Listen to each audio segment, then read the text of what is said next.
কোনো ধর্মকে বুঝতে গেলে অথবা কোনো ধর্মের ঈশ্বরের ধারণাটা বুঝতে গেলে এটা সঠিক হবে না যদি আপনি সেই ধর্মের অনুসারীদের কাজকর্মগুলো দেখেন। কারণ অনেক সময় সেই অনুসারী নিজেই তার ধর্ম সম্পর্কে ভালো মতো জানে না অথবা ঈশ্বরের ধারণাটাও ঠিকমতো বোঝে না। কোনো একটা ধর্মকে বোঝার সবচেয়ে সেরা যে উপায় অথবা কোনো ধর্মে ঈশ্বরের ধারণাকে বোঝার সেরা উপায় হচ্ছে সেই ধর্মের যে পবিত্র গ্রন্থগুলো আছে সেখানে ঈশ্বর সম্পর্কে কি বলা হয়েছে সেগুলো দেখা। দাঁড়ান, ডক্টর জাকির নায়েক একজন হিন্দু পণ্ডিতকে চ্যালেঞ্জ করে বলছে যে তোমাদের ধর্মগ্রন্থ থেকে আমি প্রমাণ করব যে ঈশ্বরের কোনো মূর্তি নেই। তো চলুন ডক্টর জাকির নায়েক সে লোকটিকে কিভাবে যুক্তি দিয়ে বোঝায় আজকের ভিডিওটিতে আমরা দেখে আসি। তো সম্পূর্ণ ভিডিওটি দেখতে থাকুন। আসুন আমরা সংক্ষেপে পৃথিবীর প্রধান ধর্মগুলোতে ঈশ্বরের ধারণা সম্পর্কে জেনে নিই। প্রথমে আমরা হিন্দু ধর্মে ঈশ্বরের ধারণা বোঝার চেষ্টা করব। হিন্দু ধর্মের সবচেয়ে পবিত্র আর বিশুদ্ধ দুটো ধর্মগ্রন্থ আছে, সেগুলো বেদ আর উপনিষদ। ছান্দোগ্য উপনিষদে উল্লেখ করা হয়েছে 6 নম্বর অধ্যায় অনুচ্ছেদ 2 পরিচ্ছেদ 1, একম এভিদিত্যম, ঈশ্বর কেবলমাত্র একজন, দ্বিতীয় কেউ নেই। এটা একটা সংস্কৃত উদ্ধৃতি। এরপর শ্বেতাসিদ্র উপনিষদে উল্লেখ আছে 6 নম্বর অধ্যায় অনুচ্ছেদ 9, নাচস্য কসিজ জনিতানা চ দীপা, মহান ঈশ্বরের কোনো বাবা মা নেই, তার কোনো প্রভু নেই, তার কোনো বাবা নেই, তার কোনো মা নেই, তার উপরে আর কেউ নেই। এছাড়াও শ্বেতাসিদ্র উপনিষদে উল্লেখ আছে অধ্যায় 4 অনুচ্ছেদ 19, আর আছে যজুর্বেদে অধ্যায় 32 অনুচ্ছেদ 3, ন তস্য প্রতিমা অস্তি। মহান ঈশ্বরের কোনো প্রতিমা নেই। প্রতিমা একটা সংস্কৃত শব্দ যার মানে প্রতিমূর্তি, ফটোগ্রাফ, পেইন্টিং, ছবি, ভাস্কর্য অথবা একটা মূর্তি। বলা হয়েছে মহান ঈশ্বরের কোনো প্রতিমূর্তি নেই, কোনো ছবি নেই, কোনো পেইন্টিং নেই, কোনো ফটোগ্রাফ নেই, কোনো ভাস্কর্য নেই, কোনো মূর্তি নেই, কোনো প্রতিমূর্তি নেই। আর হিন্দুদের ব্রহ্মসূত্র হিন্দুজমে মূল ধর্মবিশ্বাস। एकम ब्रह्म देवता नास्ते नैना नास्ते किंचन, भगवान एक ही है, दूसरा नहीं है, नहीं है, नहीं है, जरा भी नहीं है। ঈশ্বর কেবলমাত্র একজন, দ্বিতীয় কেউ নেই, আর কেউ নেই, আর কেউ নেই, আর কোথাও কেউ নেই। তাহলে যদি হিন্দু ধর্মগ্রন্থ পড়েন সেখানে আপনারা হিন্দু ধর্মে ঈশ্বরের ধারণাটা বুঝতে পারবেন আর হিন্দু ধর্মটাকেও সঠিকভাবে বুঝতে পারবেন। আসুন এবারে আমরা ইহুদি ধর্মে ঈশ্বরের ধারণা দেখি। ওল্ড টেস্টামেন্টে উল্লেখ করা হয়েছে বুক অব ডিউটোরনমি অধ্যায় নম্বর 6 অনুচ্ছেদ 4, মুসা আলাইহিস সালাম বলছেন, शमा इज़राइलो अदनाहिन अदनाइकत, শোনো হে ইসরায়েলবাসী, আমাদের ঈশ্বর আমাদের প্রভু কেবলমাত্র একজন। এরপর আছে বুক অব আইজায়া অধ্যায় নম্বর 43 অনুচ্ছেদ 11, আমি ঈশ্বর, আমি ব্যতীত আর কোনো রক্ষাকারী নেই। এরপর আছে বুক অব আইজায়া অধ্যায় নম্বর 45 অনুচ্ছেদ 5, আমি ঈশ্বর এবং আমি ব্যতীত আর কোনো উপাস্য নেই। আরও আছে বুক অব আইজায়া অধ্যায় নম্বর 46 অনুচ্ছেদ 9, আমি ঈশ্বর আর কোথাও কেউ নেই, আমি ঈশ্বর, আমার মতো আর কেউ নেই।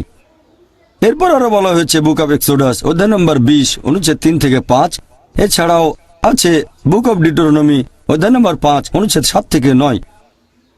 সর্বশক্তিমান ঈশ্বর বলছেন, তোমরা আমাকে ব্যতীত অন্য কোনো দেবতার উপাসনা করবে না, তোমরা আমার কোন রকম প্রতিমূর্তি তৈরি করবে না যেটার সাথে সাদৃশ্য আছে, কোন রকম মিল আছে আকাশমণ্ডলীর কিছু, নিচের পৃথিবীর কিছু বা পানিতে কিছুর সাথে। তোমরা তাদের সামনে নতজানু হবে না, তাদের সেবা করবে না, কারণ আমি তোমাদের প্রভু খুবই ঈর্ষা পরায়ণ। তাহলে যদি ওল্ড টেস্টামেন্ট পড়েন আপনারা ইহুদি ধর্মে ঈশ্বরের ধারণাটা বুঝতে পারবেন এবং ইহুদি ধর্মটাকে সঠিকভাবে বুঝতে পারবেন। এবারে খ্রিস্টান ধর্মে ঈশ্বরের ধারণা সম্পর্কে কিছু বলার আগে আমি কয়েকটা বিষয় পরিষ্কার করতে চাই। ইসলাম হচ্ছে একমাত্র অখ্রিস্টান ধর্ম যেখানে ধর্মবিশ্বাসের অন্যতম ভিত্তি যীশু খ্রিস্টকে নবী ও রাসূল বলে মানতে হবে। সেই মুসলিম আসলে মুসলিমই না যে যীশু খ্রিস্টকে নবী ও রাসূল বলে মানে না। আমরা মানি যে তিনি আল্লাহ তাআলার অন্যতম প্রধান একজন নবী ও রাসূল ছিলেন। বিশ্বাস করি যে তিনি ছিলেন মসীহ অর্থাৎ খ্রিস্ট। বিশ্বাস করি যে তিনি অলৌকিকভাবে জন্মেছিলেন কোনো পুরুষের হস্তক্ষেপ ছাড়াই, যেটা এখনকার দিনের অনেক আধুনিক খ্রিস্টানে বিশ্বাস করে না। বিশ্বাস করি যে তিনি আল্লাহর আদেশে মৃত ব্যক্তিকে জীবন দিয়েছেন। বিশ্বাস করি যে তিনি আল্লাহর আদেশে জন্মান্ধর কুষ্ঠরোগীদের সুস্থ করে তুলেছিলেন। খ্রিস্টান আর মুসলিমরা এখানে আমরা এক। প্রশ্ন করতে পারেন তাহলে পার্থক্যটা কোথায়? আমাদের পার্থক্য হচ্ছে অনেক খ্রিস্টানই বিশ্বাস করে বা বেশিরভাগ খ্রিস্টান বিশ্বাস করে যে যীশু খ্রিস্ট বা ঈসা আলাইহিস সালাম নিজেকে ঈশ্বর বলে দাবি করেছেন। বিশ্বাস করে যে তিনি সর্বশক্তিমান ঈশ্বর। সত্যি বলতে আপনারা যদি বাইবেল পড়েন, গোটা বাইবেলে একেবারে পরিষ্কার করে বলা, গোটা বাইবেলে স্পষ্ট করে বলা এমন একটাও অনুচ্ছেদ খুঁজে পাবেন না যেখানে যীশু খ্রিস্ট বা ঈসা আলাইহিস সালাম নিজের মুখে বলেছেন যে আমি ঈশ্বর অথবা তোমরা আমার উপাসনা করো।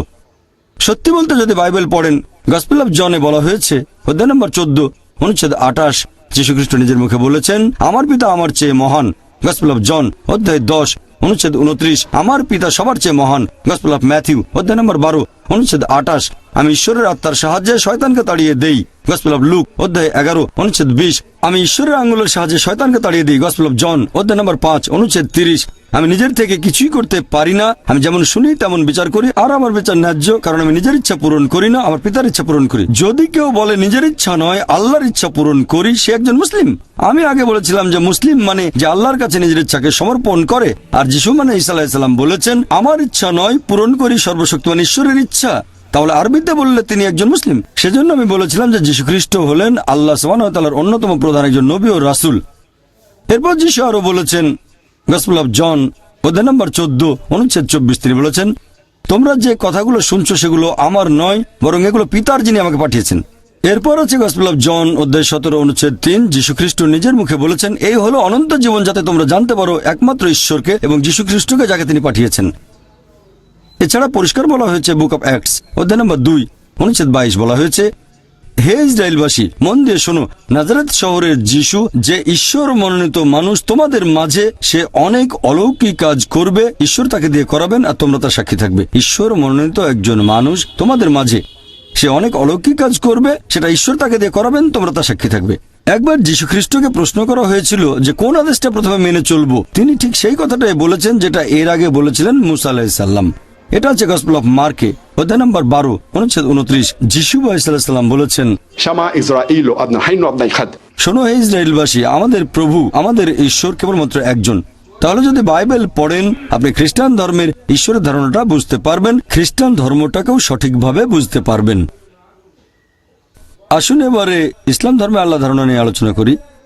আর ইসলাম ধর্মে আল্লাহ সুবহানাহু ওয়া তাআলার ধারণা সম্পর্কে সবচেয়ে সেরা যে উত্তরটা, সেটা পবিত্র কোরআনের সূরা ইখলাস। কোরআনের অধ্যায় নম্বর 112 আয়াত 1 থেকে 4 বলা হয়েছে कुल हुवा अल्लाहु अहद বলো তিনি আল্লাহ এক অদ্বিতীয়। अल्लाहुस समद আল্লাহ তিনি সার্বভৌম চিরস্থায়ী। लम यलिद वलम यूलद তিনি কাউকে জন্ম দেননি, কখনো জন্ম নেননি, वलम यकुल लहु कुफुवन अहद। তার সমতুল্য কিছুই নেই। এই হলো আল্লাহ সুবহানাহু ওয়া তাআলার 4 লাইনের সংজ্ঞা। যদি কেউ বলে যে অমুক জায়গায় অমুক লোক হচ্ছে ঈশ্বর, যদি কেউ এই 4টা পরীক্ষায় পাশ করে, আমরা মুসলিমরা আপত্তি ছাড়াই তাকে আল্লাহ বলে মেনে নিতে পারবো।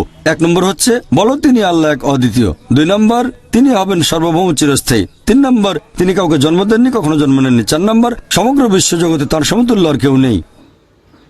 এই হলো আল্লাহ তাআলা 4 লাইনের সংজ্ঞা। এটাকে আমরা বলি ঈশ্বর তত্ত্বের লিটমাস টেস্ট অথবা ঈশ্বর তত্ত্বের কোষ্ঠীপাথর।